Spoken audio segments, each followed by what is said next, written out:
guys, welcome to my channel. It's Sunshine Love. Thank you for tuning in today. I'm sorry my voice is a little raspy.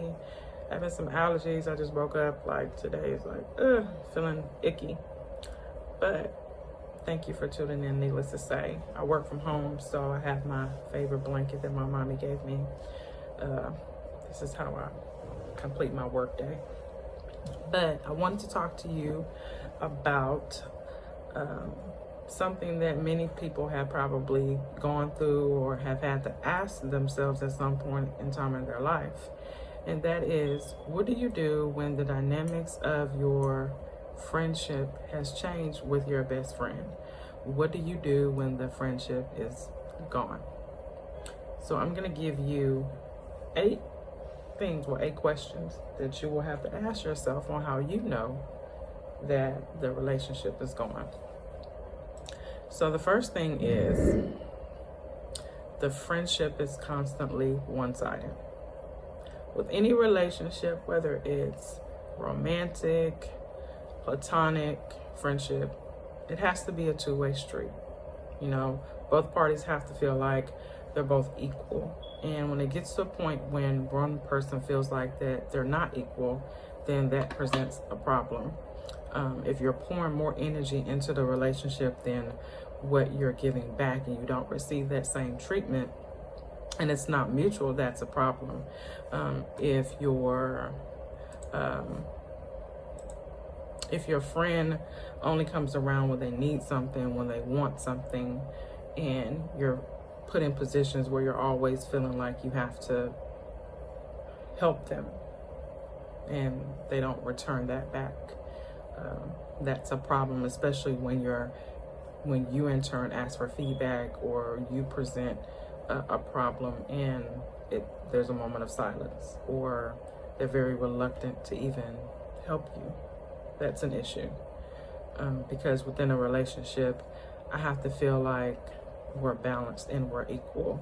And even in a friendship, you know, especially if you've been friends for over a certain amount of years, you know your ins and outs, you know each other. So it can never get to a point where the relationship has been deemed one-sided. Number 2, they betrayed your trust. Now, we all know that communication, trust, and honesty, they go hand in hand.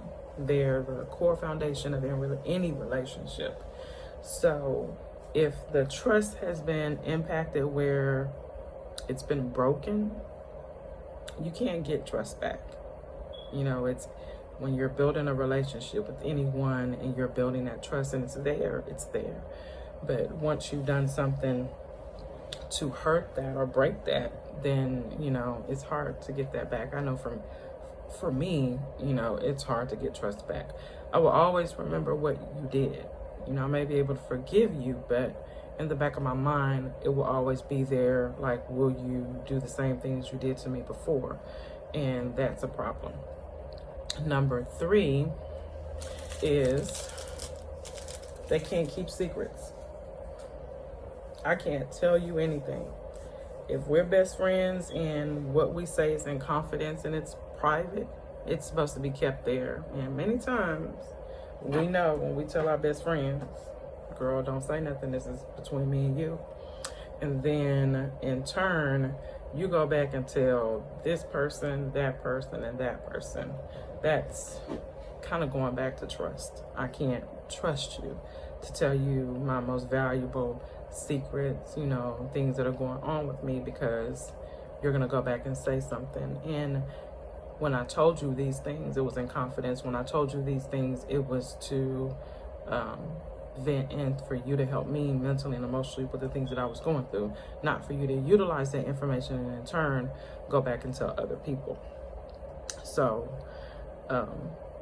that's something that you have to ask yourself. If the betrayal of trust has been broken and they can't keep secrets and the relationship is constantly one-sided, you know, I've already named a number of things to where you have to ask yourself, okay, do I really need to keep this friendship?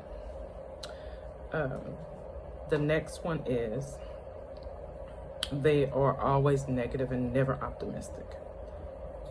You're always telling them things and At some point in time, the conversation veers to them. You know, you're telling them something that happened at your job. You're telling them something that happened throughout your day. And it's always a negative response or reaction that you get. It's never any optimism of hope. Well, you know, girl, don't worry about that. You're going to persevere. You're going to get through that. You know, they don't give you any type of resources or information to aid in the help of that. It's never a positiveness that goes, well, you know, you can do this, or if you go here, or girl, don't worry about it. I'm gonna go online. I'm gonna find you something better. Or girl, don't worry about that job. Don't worry about them people on that job. This, that, and the other. But when you in turn get a different reaction, or girl, maybe you did this, or that's why I told you, or you shouldn't have did that. You know, when you get a reaction that makes you feel like, okay, did I really need to even share this bit of information with you? Because I see that this is not the reaction that I was looking for. You know, that's something that you have to question yourself on that relationship. Okay, number 5. You have very little to talk about in the relationship. You get on the phone, you hear crickets. There's nothing to talk about. You're starting to have less in common. You're starting to have less things that you talk about. You know, it's inevitable. Sorry, I'm tongue tied. That our lives change. We get older. Things change in our life. You know, the dynamics change because we're going into different areas of our life, and sometimes we drift apart. You know. One person may be trying to obtain their goals in their business and their career, trying to further their career, trying to further their education. Could be getting married, planning a wedding, in a new relationship, you know, dealing with children and their extracurricular activities. It could be a number of things that change in those persons' lives. And when you can't find common goals or interests to talk about, and you're just sitting on the phone, hey girl, what you doing? Oh, nothing. I'm just sitting here. And you're trying to find things to talk about. Okay. Well, girl, you know, we'll call you later. You know, that's a problem. You know, now keep in mind that there are things that you can think about to talk about. But if you're having to try to find things, that's an issue. The next thing is so important. They are always about drama. They attract drama. It's always issues going on in their life. Every time you turn around, there's a problem. And that impacts your relationship if they're always in chaos and they live in a chaotic world and they never take accountability for what's going on in their world. Everything is about them. This person did this to them, this person did that to them, and there's never any ownership or any accountability of that. That can impact your relationship because you're always feeling like you have to go into aid of their defense, and you're always trying to feel like you're having to help them. They have no steady job, they have no goals, they have no interests, they're constantly in trouble, relationships are in and out, they're constantly, it's always something. And every time you talk to them, you find the conversation veering to what's going on and what troubles that they have. Now, keep in mind that when we have friends, we all know that we all go through things. We're supposed to come into the aid of, you know, to be there for our friends. But if every time that I talk to you, the conversation is always about some chaos is going on in your world, and you're always, and I feel like, you know, you're never wanting to listen to say, okay, friend, you know, maybe you did this, and you know, maybe you could have did this differently. You know, if they're not aware of that and they're always attracting that drama, you know, that's a problem. The next thing is they make you feel worse and not better. I'm telling you about a situation that happened in my day, something that happened at work, and I leave this conversation feeling worse than what I felt like. I'm telling you about an argument that happened with me and my mate, and you actually make me feel so much worse. Like, you actually put me in a space where I wasn't even there at first. That's a problem, because as a friend, we're supposed to be there, and we aren't supposed to judge, criticize, or tear each other down. We have to be there, but in the same token, you have to also be able to receive corrective criticism and understand the intent of your friend. And I'm also speaking on both sides of the friendship, because a lot of times I know for myself, you know, I may not want to hear certain things, but my friend may need to be blunt enough and be that person to tell me, okay, you know, maybe you shouldn't have said this or that. And I have to be very open-minded. And it's going to take that with any relationship, to be open-minded. But at the same time, you never want to be put in a position to where you're talking down to that friend or making them feel worse. You know, there are levels within the situations where if I'm coming to you, it may not be in that moment that you need to tell me, okay, well, you should have did this, you should have did that. Listen to me first. Then, as I have calmed down, you know, maybe later on that day or the next day, okay, friend, I thought about what you was telling me. You know, now don't get mad, but what if you went about it this way? Or what if you said this or that? You know, then the person has had the time to calm down. They're in a better mind frame, and they can be able to listen to what you're saying. And that's going to go into my last thing: effective communication. Do you have effective communication in your friendship? Are you feeling like you're always talking but they're not listening? A part of communication is not only is the message being sent to the sender, the receiver also has to comprehend what the sender was saying. So if I'm telling you something, don't listen at me, listen to me. Don't get defensive, don't take it personal. I'm telling you something. So I also have to be able to receive that message, and again, be open-minded. I have to be able to receive corrective criticism as long as it's positive. I have to be understanding, and I have to listen to what you're saying so I can be able to embrace and not hurt your feelings, and be there for you in your time, and understand where you're coming from. That's a part of communication. Is we are so many different people in so many different ways. You know, we grew up differently. We have different personalities. We think and process things differently. We handle situations differently. So when it comes to communication, I have to be able to hear you, because what you're saying and what you're thinking and how you handle a situation could be different than what the next person can handle or address the situation. So that's why effective communication in any relationship is important. I have to be able to tell you, this is what hurt me. This is what happened. This is what it was. And you have to be able to say, you know, I understand and I hear you. You know, I'm a little bit different, you know, but I understand where you're coming from.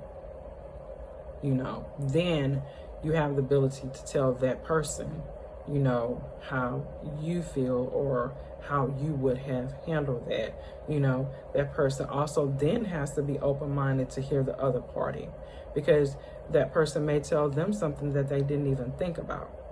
But it all works into courting of having a great relationship.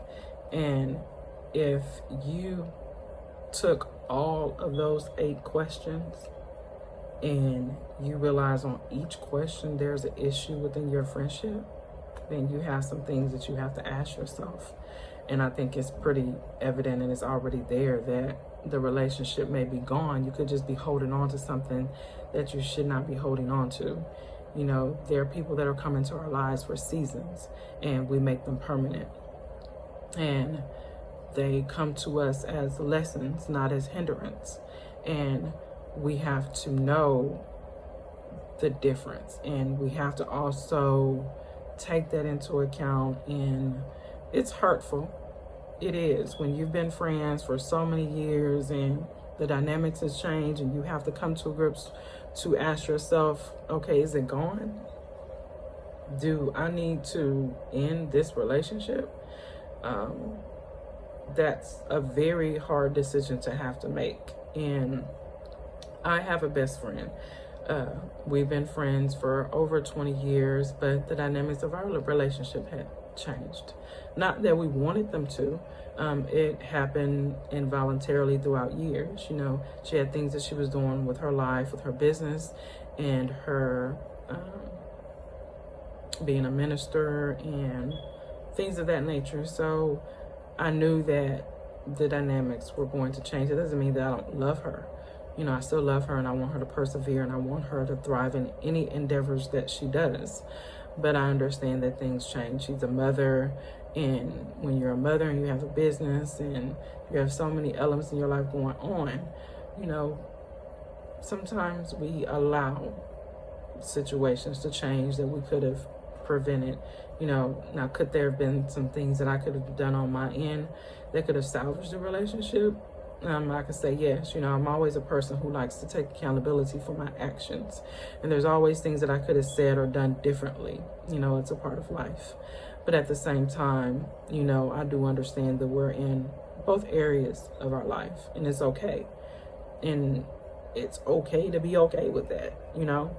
And, you know, a part of being a bigger person and a better person is to embrace what that person has going on and give them the opportunity to deal with that and be able to accomplish, you know, their goals. I can, you know, love you from a distance, and that's okay. And many times we grow in different ways, and we meet different people, and we develop friendships with other people, and that's perfectly okay, and that's natural. You know, we weren't put here on earth just to be, you know, in one area and just, you know, be mutes and not develop friendships. You know, you learn so much when you develop friendships and you meet new people of all walks of life. And I think that's so essential and it's so important. But I think it's also important to always remember who your true friend was and never forget about that, and always make time for each other. And sometimes there are situations that happen within that friendship that don't allow you to go back. And it's okay that that happens. You know, whatever the journey is that God has for your life, it's going to happen. And many times there are people that come onto that journey here and there. And there are many times the people that you think are meant for you may not necessarily be meant to travel that path with you. You may be meant to travel that path alone. And then you get to the next journey, and then you meet somebody new. And you guys mesh well, you have so many things in common, and you're developing new friendships, and that's okay. So I hope this helps. Please feel free to leave your comments. You know, what happened with your friendships? You know, did you have to make a decision to end a friendship with a best friend? Did the dynamics change, and how did you handle that? You know, I'm open to, I would love to hear your stories. So thank you so much, and you have a great day. With so much going on, I know that there's so much turmoil going on in the world today, and I just will leave you with this, with my belief. I believe that that it's clear that you love thy neighbors, you love yourself. It doesn't specify only love this person or that person or that person. I just believe everyone is deserving of love, and you guys have a blessed and wonderful day. Take care. Oh, don't forget, subscribe to my channel, new channel. I'm happy to have it. So I'm new to the scene. So please make sure that you stay tuned. I have a whole array of, you know, videos that I'll be sharing, from DIY projects to health and beauty tips, you know, you name it. You know, I don't, you know, limit myself on that. So whatever information I have, I'm going to share it to you. You guys have a great one. Bye-bye.